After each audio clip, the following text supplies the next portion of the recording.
Today, samahan niyo ako sa isang chill na lugar dito sa Nonthaburi. Walang iba, kundi ang Cockret. Ilang beses na rin ako pabalik-balik sa lugar na to, pero hindi ako nakakaramdam ng pananawa or pagkaumay. Small island ang Cockret, pero pagdating mo dito, mararamdaman mo agad yung difference. Mas tahimik, mas relax, at ibang-iba talaga kumpara sa city life ng Bangkok. Dito, hindi mo kailangan magmadali, pwede ka lang maglakad-lakad, mag-explore, kumain, at enjoyin yung paligid. Habang nag-iikot ka, madaming maliliit na shops na pwedeng makita.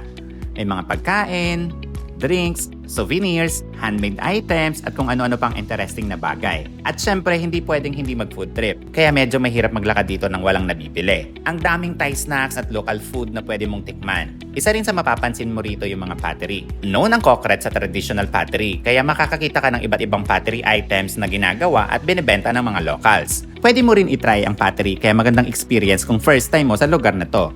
At sa halagang 100 baht, masusubukan mo nang gumawa ng sarili mong design. Ang gusto ko dito, hindi siya yung sobrang touristy na lugar. Simple lang yung vibes. Makikita mo yung mga locals na ginagawa yung daily activities nila. Maliliit na shop sa gilid ng daan at mga nagtitinda ng pagkain at local products. Minsan, hindi mo naman kailangan pumunta ng mamahaling lugar para ma-enjoy yung araw.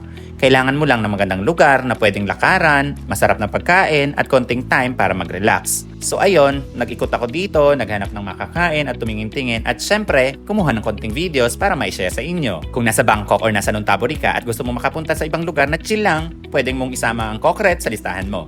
Simple lang, relaxing at maraming pwedeng makita at matry. So welcome to Cockret!